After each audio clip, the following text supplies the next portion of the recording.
نێرانی عەزیز دیارە ئاینی ئیسلام لە هەموو کات و ساتێکدا ڕێنمایی و ڕێکاری تایبەتی هەیە بۆ هەم خۆشیەکان و هەم ناخۆشیەکان بە تایبەتی لە ئێستادا کە بەڵاو نەخۆشی کۆرۆنا ڕووی لە وڵات کردووە چاهرێمی کوردستان یاخود بە گیان ڕووی لە مرۆڤایەتی کردووە با بگەڕێنەوە بۆ ئاینی ئیسلام بزانین ئایا ئیسلام لە ڕابردوودا شتیوا هاتووە بەسەر مسلماناندا و ڕێنمایی و ڕێکارەکانی چی بۆ یاخود ئیسلام بۆ سەردەمی نوێژ هیچ ڕێنماییەکی تایبەتی پێیە بۆمان یاخودنا لە هەولێرەوە میوانداری زۆر بەڕێز ماوەسا عەدنان خەتەییمان کردووە ماوەسا زۆر سپاس بەوە دەرفەتە ئەگەر بپرسم ئایا ئەم جۆرە بەڵاو نەخۆشیانە ڕێکار و ڕێنماییەکانی بۆ ئاینی پیرۆزی ئیسلام شتێکی تازن یاخود ئیسلام هیچ شتێکی ڕێنماییەکی تازی پێیە بۆ ئەم حاڵەتە تایبەتانی کە دێنە پێشەوە بۆ مرۆڤایەتی؟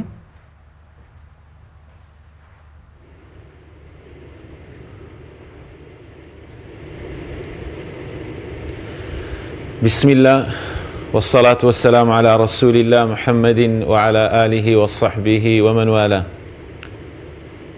سلااو ڕێزمان بۆ تۆی بەڕێز کاک جەلال و بۆ بینەرانیش و بۆ تەواوی ستافی کەناڵی پەیام خوای گەورە پایەدار و بەرزتانکە ئینشاء الله. زۆر سپاس مامۆستاگیان. بەڵێ ئێمە بە تایبەتی وەکو مسلمان هیچ شتێک نییە لە ژیانی ڕۆژانەماندا ئیلا پەیوەستە بە ئاین و بە دینداریمان جاوەکو بەڕێزت باست کرد خۆشی بێ چ ناخۆشی بێ ئەمەش مانای ئەوە نییە کە وەکو هەندێک کەس باز دەکا ئاین کاریزمایە بەسەر مرۆڤایەتی نەخێر بە پێچەوانەوە ئاین بەرژەوەندیە بۆ کۆی مرۆڤایەتی و بە تایبەتیش ئێمەی مسلمان کە هەر پەیامێک لەلایەن ئەڵڵا ئەمرمان پێدەفەرمێ یاخود قەدەغەکراوێکمان لێ قەدەغە دەکا ئیلا هیچ شەک و گومانی تێدا نییە بەرژەوەندیەکی گشتی بۆ ئێمە تێدا و بەرژەوەندیەکی تایبەتی و کەسی و شەخصیشی تێدا هەیە. ئەوەی ئێستا باز دەکرێت کە ئەم جۆرە نەخۆشیە کە ئەڵڵا سوبحانەهو وەتەعالا دەتوانین بڵێین مرۆڤایەتی پێتاقی کردوتەوە بەڵام زۆر گرینگە فەئەتبیعی السەبەبە ئینسان دەبی بگەڕێ لە دوای هۆکارەکانی چین. ئەوەی ئێستا لە ڕاگەیەندنەکان و لە ئیحسائیەتەکان و سەرژمێریەکان باز دەکرێت کە زیاتر نەخۆشیەکە هۆکاری ئەوەیە کە لە وڵاتی سین بە تایبەتی لەم شارەی کە تایبەتە بە فرۆشتنی یاخود بازرگانیکردن بە هەموو جۆرە گۆشتێک یاخود خواردنی هەموو جۆرە گۆشتێک کە لە ڕاگەیەندنەکان باس کراوە بۆیە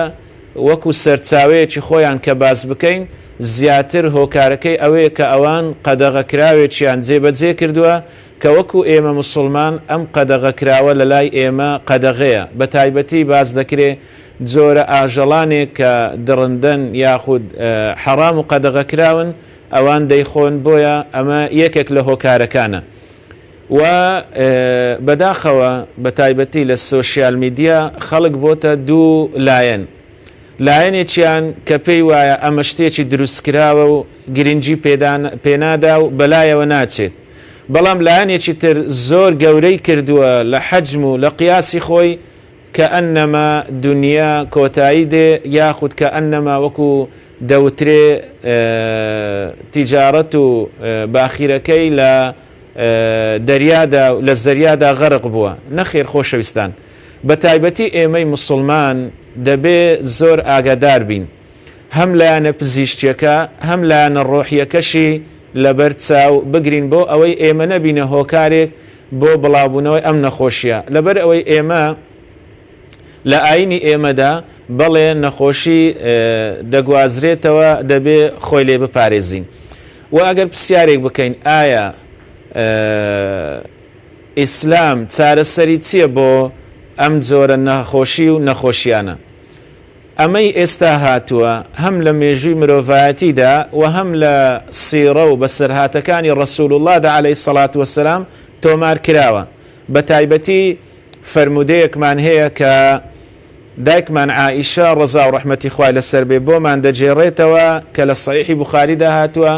فەرمودەیەکی ڕاست و دروستە دەفەرمێ سەئەلت ڕەسوول الله عەلەیهی السەڵات وەسەلام عەنی الطاعون دەفەرمێ پرسیارم کرد لە ڕەسوول الله دەربارەی طاعون زانان دەفەرمون کورتترین پێناسەی ئەوەیە کۆمەڵکوژە و کوشندەیە، واتە نەخۆشیەکی سادە و ئاسایی و ئیعتیادی نییە. ئینسانەکان بە کۆمەڵ دەکوژێ، وەکو لە فەرمودەی تر هاتووە یەخوذکم کە قوعاسی الغەنەم، ئێوە لە ناو دەبا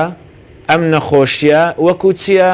وەکو نەخۆشیەکە کە تووشی ئاژەڵ دەبێ ئەکرەمەکم الله. زانیان دەفەرمون قوعاس الغەنەم چییە؟ داء يصيب الغنم فيسيل من أنوفها شيء فتموت فجأة. دەفەرمون نەخۆشیەکە تووشی ئاژەڵێک دەبێ، بە تایبەتی ئەکرەمەکم الله مەڕ دەفەرمێ شتێک لە کەپوویدا دەبەزێت، جا ئاوە هەر زۆرە شتێکە لە ناکاو ئەم گیان لەبەرە دەمرێ و لە ناو دەچێت. بۆیە ئاواش ڕەسوول الله فەرموویەتی ئێوە تووشی طاعون دەبن، تووشی موتان دەبن کە لە فەرمودەکە هاتووە، واتە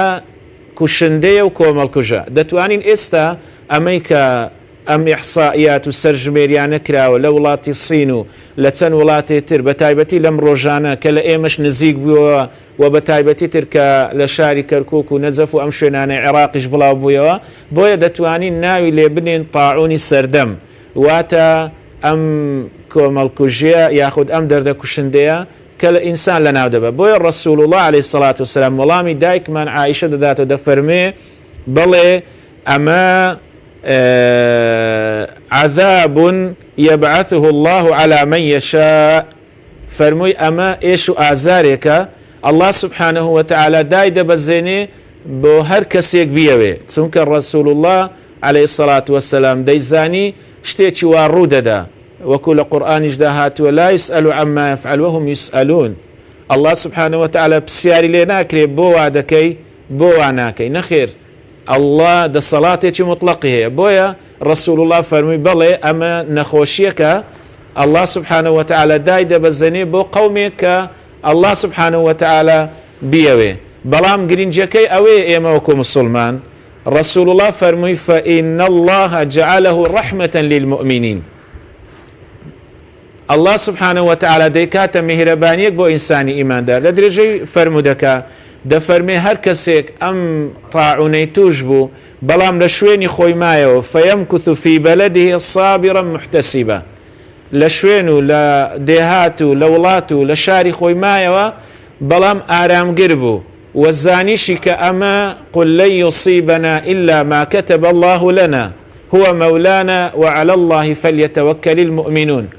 ئەمەی کە بەسەرماندێ الله سبحانه وتعالى بۆ ئێمەی هێناوە، ئەو گەورەی ئێمەیە، ئەو دەسەڵاتی بەسەر ئێمەدا هەیە و ئێمەش پشتمان بەستووە بە الله. ئەمە ئاەتە وەکو بڵێ تەواوکەری فەرمودەکەیە. بۆیە ڕەسوول الله فەرمووی بەڵێ کەسێک ئاوا ئارامگر بێ بشزانێ ئەم پەتایە لەلایەن الله سبحانه وتعالى بەسەری دابەزیوە بۆی دابەزیوە إلا كان له مثل أجر الشهيدين. دەفەرمێ ئیلا ئەوە ئەجر و پاداشتی شەهیدێکی هەیە وەکو ئەو کەسەی کە شەهید بووە لە جەنگ و جیهادەکان. بۆیە خۆشەویستان ئێمە وەکو مسلمان هەر ناخۆشیەک دێ پەیوەستە بە ئاینمانەوە و ڕێنمایشمان بۆ دانراوە کە دەبێت لە ژێر ئەم ڕێنمایانە کار بکەین و بەرەنگاری نەخۆشیەکان ببینەوە. زۆر باشە ماوەسا لە ڕێنمایە سەرەتایەکان ئیسلام بۆ هەر تاکێک باز لە پاک و خاوێنی دەکات، النەظافەة من الئیمان. ئایا تا چەندە لەو کاتی کە بەڵاو نەخۆشی بە تایبەتی ڕوو لە موسڵمان یا ڕوو لە کۆمەڵگەکان دەکات پاک و خاوێنی لە ڕێنمایە سەرەتایەکانی ئیسلامە و ئیسلام چیمان پێ دەڵێت لەو بارەیەوە؟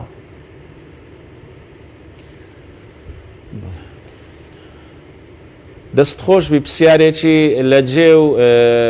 زۆر باش بوو. ئیسلام پەیوەندی لەگەڵ پاچی لە هەموو ئاستەکاندایە، یعنی نەک بڵێ تەنها لە ناو کۆمەڵگا، نەک بڵێ تەنها لە لاشەی ئینسان، بەڵکو لە لایەنی ڕۆحیش ئیسلام گرنگی بە لایەنی پاچی داوە. بۆیە ئێمە زانان دەفەرمون دوو جۆرە پاچیمان هەیە. پاچیەکمان هەیە پێی دەگوترێ حکمی، واتە تۆ دەبینی کەسێک دەستنوێژی نییە لە ئیسلامەتیدا بە جۆرێک لە جۆرەکان بە ئەم کەسە پاک نییە بۆ ئەوی نوێژ بکە، یاخود ئەکرەمەکم الله لە لای خێزانی تێکەڵ بووە لەگەڵ خێزانی تێکەڵ بووە، ئەمە پێی دەگوترێت جەنابەتی کەوتۆتە سەر، واتە دەبێ غوسلێک لە خۆی دەربکا لەبەر ئەوەی پیسێک لە لاشەی پەیدا بووە. ئەمە پێی دەگوترێ حکمی واتە ئەڵڵا سوبحانەهو وەتەعالە بڕیاری لەسەر داوە. بەڵام زۆرە پاچێکی ترمان هەیە پێی دەگوترێ عینی دەبیندرێ حیسی واتە بەسەر لاشەی ئینسانەوەیە یاخود بە شێوازێک لە شێوازەکان ئینسان دەیبینی پەڵەیە بە جۆرێک لە جۆرەکان. ئەمەی کە ئێستا مرۆڤایەتی تووشی بووە بە تایبەتی وڵاتی سینی زلهێز و ئەم شارێکە یۆهانە ناوێکی لەو جۆرەی لەیە، ئەمە هۆکارەکەی ئەوەیە کە ئەوان سنوور بە زێندنیان کردووە لە پاچیەک. ئێمە باسمان کرد ئەڵڵا سوبحانەهو وەتەعالە کە شتێک لەسەر ئێمە قەدەغە دەکا دەفەرمێ ئەم شتە مەخۆن ئەم شتە بخۆن ئیلا بەرژەوەندێکی بۆ ئێمە تێدایە. بەڵام ئەوان لەبەر ئەوەی وڵاتێکی زیاتر ڕەئسمالی و شوعیەتن گوێیان بەم پاچیانە نەداوە، بۆیە دەبینی زۆر باشە پیسێدا ئەم نەخۆشیە هاتووە. ئیسلام پێشی ئەوەی نەخۆشیەکە بێ پاچیەکەی داناوە. هەتا لە قورئانیش عەفوەن نووسراوە ئینەمە المشریکون نەجەسون، دەفەرمێ مشریکەکان پیسن. مەبەستی ئەوە نییە کە لاشەیان پیسە، مەبەستی ئەوەی ڕۆحیان پیسە، ناخیان پیسە، بیرکردنەوە فکریان پیسە. بۆیە ئیسلام زۆر زۆر گرنگی پێداوە، وەکو ڕەسوڵڵا دەفەرمێ ئەطەهور شەطر الئیمان، پاچی بە هەموو جۆرەکانی نیوەی ئیمانە. خوای گەورە پاک و پاکسازان حسابمان بکە ئینشاءڵڵا. ئینشاءڵڵا. مامۆستا ئێستا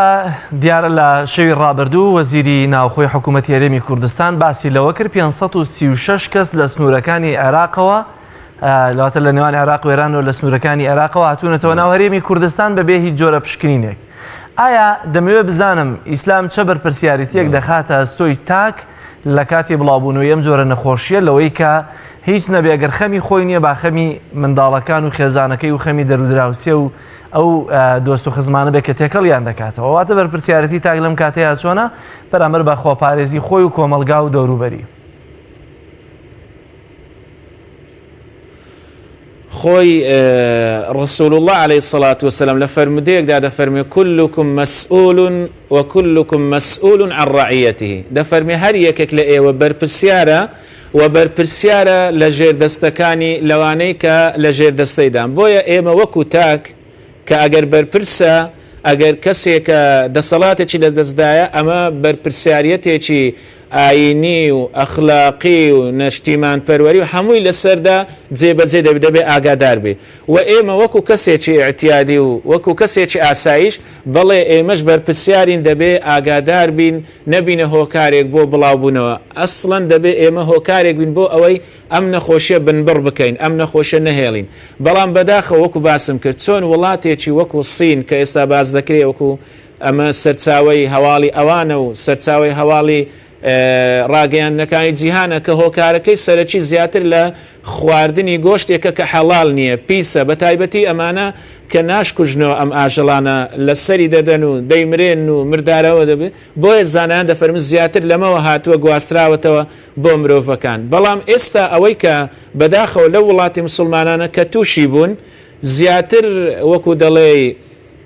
نەخۆشیەکە زیاتر بڵاو دەکاتەوە، ناخۆشیەکە زیاتر بڵاو دەبێتەوە. ئەوەیە ئەو ڕێنمایانە ئیسلام جێبەجێ کردووە یاخود ئیسلام ڕێنمایی کردووە جێبەجێ ناکەن. بۆ نمونە لەوانەیە زۆر قورس بێ من شتێکی ئاوا باز دەکەم، بەڵام ئێمە دەبێ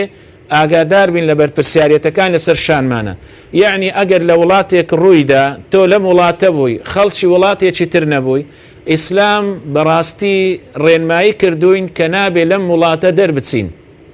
فەرمودەیەکی ڕاست و دروستمان هەیە لە سەحیحی بوخاریدا هاتووە. یەک لە هاوڵەکان دەجێڕێتەوە دەفەرمێت لە سەردەمی عومەری کوڕی خەتاب ڕەزا و ڕەحمەتی خوای لەسەر بێ لە شام تاعونێک پێیا بوو، نەخۆشیەکی کوشندەی کۆمەڵکوش پێیا بوو کە پێیان دەوت تاعونی عەمەواس. عەمەواس شوێنێک بوو لە شام. کاتێک عومەری کوڕی خەتاب ڕەزا و ڕەحمەتی خوای لەسەر بێ لەگەر هاوڵەکان ویستی بچێتە نام ئەم شارە، ڕاوێژی کرد بە ئەوانەی لەگەڵی بوون. یەکەم جار ڕاوێژی بە مهاجیریەکان کرد، ئەوان تقریبان دوو ڕەئی بوون، هەندێکیان دەیانویست بچین بۆ ناو شام، هەندێکیان وتیان بگەڕێنەوە. مهاجیرەکان و ئەنسارەکان هەمان وەکو دەڵێ ڕەئیان هەبوو. بەڵام مەشیەخەت و قوڕەیش بە ساڵاتچوەکان و خاوەن تەجروبەکانی قوڕەیش لەگەڵ پێشەوە عومەر بوون، فەرمویان نەخێر ئێمە ناچین بۆ ئەم شارە لەبەر ئەوەی تووشی نەخۆشی دەبین. دەڵێ پێشەوە عومەر فەرمووی بەڵێ ئەم ڕەئیم پێپەسەندە، مادام ئێوە پێتان باشە نەچین ناچین حتا ئەبوو عوبەیدە کوڕی جەڕاح کە مێژوو نووسان دەفەرمون ئەوی شێکێک بوو لەوانەیە کە تووشی ئەم نەخۆشیە بوو بەم پەتایە شەهید بوو دەڵێ وتیە ئیمامی عومەر ئەتەفر من قەدەر الله فەرمووی ئایا تۆ هەڵدەی لەبەر قەدەری ئەڵڵا سبحانه وتعالى دەفەرمێ پێشەوا عومەر فەرمووی ئەی ئەبا عوبەیدە تۆ نەبای من وەڵامێکی ترم دەبوو بۆ کەسێکی تر بەڵام تۆی شخصیتێک و کەسایەتێکی تایبەتە تێ لە لای من بۆیە بەڵام ئەوەندەت پێ دەڵێم نەفر من قەدەر الله إلى قەدەر الله هەڵدەین لە قەدەری خوا بۆ لای قەدەرێکی تر بۆیە کاتێک لەم قسانەدا بوون عەبدوڕەحمانی کوڕی عەوف ڕەزا و ڕەحمەتی خوای لەسەربی کە هاوڵێکی بەڕێزی ڕەسوول اللهە هاتەوە لە شوێنێک و فەرمووی ئەی پێشەوا عومەر من چارەسەرم پێ بۆ کێشە و ئاریشەیەکی لەم جۆرە فەرمووی چییە؟ فەرمووی من گوێم لێ بووە ڕەسوول الله فەرموویەتی ئەگەر گوێتان لێبوو لە وڵاتێک لە شارێک لە زەویەک ئەم نەخۆشیە هەیە فەلا تەقدەموا عەلەیها مەچون بۆ ناو ئەم شارە مەچون بۆ ناو ئەم پەتایە و ئەگەر لە دەرەوەش بوون نەچن لە ژۆرەوەش بوون دەرنەچن بۆ ئەوەی بڵاو نەبێتەوە بۆیە زانایان دەفەرمون ڕێنمای ئەم فەرموودە ئەوەیە لە شوێنێک ڕوویدا کەسەکە ئەگەر خەڵکی ئەم شارش نەبوو سەبر و ئارام بگرێ بۆ ئەوەی تووشی ناخۆشی نەبێ و خەڵکیش تووشی ناخۆشی نەکە بە تایبەتی ئێستا خەڵکانێک لە ئێران توش بوون لە وڵاتێکی تر توش بوون پێویستە بەڕاستی سەبر و ئارام بگرن لەم وڵاتە تاکو و چارەسەرێک دەدۆزرێتەوە یاخود تاکو ئەوان چارەسەرێک دەدۆزرێتەوە بۆیان بۆ ئەوەی بگەڕێنرێنەوە بەڵام ئێستا دەبینی هەم بەهۆی ئەوەی وەکو پێویست ئامێرە پزیشکەکان و ئامرازە پزیشکەکان لە بەردەستدانین هەم وەکو بە هەڵە ڕێنماییەکان جێبەجێ دەکرێت بە تایبەتی وتمان ئێمە وەکو مسلمان دەبینی دوورمە بینە ئەم نەخۆشیە زیاتر و زیاتر کوشندەتر بێ زیاتر بڵاو بێتەوە بۆیە ئیسلام ڕێگای داناوە و ڕێنمایی کردووە کە دەبێ ئاوا ڕێنماییەکان جێبەجێ بکەین هەم وەکو تاک هەم وەکو کەسێک کە بەرپرسیارە و بەرپرسیارەت و دەسەڵاتێکی لەدەستدایە. سپاس بۆ بەڕێز مامۆستا خەتیم زانای ئاینی لە شاری هەولێرەوە لەگەڵمانە بووی سپاس بۆ زانیاریەکانت. بینەرانی عزیز دیارە یەکێتی زانایانی کوردستانیش ئاگاداری نامەیەکیان بڵاو کردووەتەوە لەسەر ڤایرۆسی کۆرۆنا کە پێویستە وڵاتیانی هەرێمی کوردستان بیزانن ئاگاداریەکەتان بۆ دەخوێنینەوە. پەیامێک لە یەکێتی زانایان دەربارەی خۆپاراستن لە نەخۆشی کۆرۆنا. بەناوی خوای بەخشندەی مێهرەبان دوای بڵاوبوونەوەی هەواڵەکانی تایبەت بە نەخۆشی کۆرۆنا لە چەند وڵاتێکی دراوسێ و هەواڵەکان بۆ ڕێگرکردن هەوڵەکان بۆ ڕێگریکردن لەم نەخۆشیە بە پێویستی دەزانین چەند بەرچاوڕوونیەکی شەرعی بدەین بەردیدی هاوڵاتیانمان بە مەبەستی خۆپاراستنی زیاتر لە هاتنی ئەم نەخۆشیە. سەرەتا پێویستە هاوڵاتیان هەرێمی کوردستان بە پشتبەستن بە خوددا ورەیەکی بەرز و بەهێزەوە مامەڵە لەگەڵ ئەم بابەتەدا بکەن چونکە لەلایەکەوە بە بەراورد لەگەڵ نەخۆشیەکانی دیکە هێندە ترسناک نییە هەروە سپاس بۆ خوددا تا ئێستا هیچ حاڵەتێک لە کوردستان تۆمار نەکراوە بۆیە پێویست بە ترس و دڵ ڕاوکێ ناکات بە پێچەوانەوە ئەوانەی ترس و تۆقاندن لەسەر ئەم بابەتە بڵاو دەکەنەوە بۆ قازانجێکی بازرگانی مادی یا هەر شتێکی دیکە دەکەونە ژێر بەرپرسیارەتی بەرامبەر خوددا و مرۆڤایەتی بۆیە پێویستە ڕاگەیاندنەکان بە تیڤی و رادیۆ نووسین و هەموو ئەوانەی لە تۆڕە کۆمەڵایەتیەکان شت بڵاو دەکەنەوە دوورکەونەوە لە شڵەژاندنی کۆمەلگا. لە هەمان کاتە وەک هەوڵێکی خۆپارێزی پێشوەختە داوا لە هاوڵاتیانمان دەکەین بە چاکی پابندی ڕێنمایەکانی وەزارەتی تەندروستی بن چونکە باشترین ڕێگە چارە گرتنەبەری ڕێکارە تەندروستیەکانە لە هەمان کاتدا پێویستە چاو ماوەی ئەم بابەتە کۆتایی دێت هەموو گرتبوونەوەی پرسە و بوو گواستنەوە و تەواوی کۆبوونەوەکانی بوونە کۆمەڵایەتی و هونەری و تەواوی بوارەکانی دیکە سنووردار بکرێن بۆ ئەم مەبەستە داوا لە مسلمانان دەکەین بە دڵێکی گەورە مامەڵە لەگەڵ بابەتەکانی وەک پرسە و هاوشێوەکانی بکەن گلەیی لە خەڵک نەکەن لە هەمووشی گرنگتر ئێمە مسلمانان هەمیشە پشتمان بەخوای گەورە بەهێزە و بەورەیەکی بەرزەوە مامەلە لەگەڵ ئەم بابەتانەدا دەکەین چەکی ئێمە شان بەشانی ڕێکارە تەندروستیەکان دوعا و پاڕانەوەیە بۆ خوددا دوعا و پاڕانەوە بە خودداچوونەوەیە بەرامبەر خوددا و خەڵک بۆ ئومێدیەوەی خوای گەورە وڵاتی ئێمە و تەواوی مرۆڤایەتی لەو نەخۆشیە بپارێزێت و شیفای نەخۆشیەکانیش بدات یەکێتی زانایانی ئاینی کوردستان. دیارە لە ئێستادا هەواڵەکان زۆر دڵخۆشن لەلایەکەوە بە دۆزینەوەی چارەسەری دژە کۆرۆنا و لەلایەکی دیکەشەوە لەوەی کە ئێمە هەرێمی کوردستان تا ئێستا هیچ حاڵەتێکی ڤایرۆسی کۆرۆنا لە ناو هەرێمدا تۆمار نەکراوە.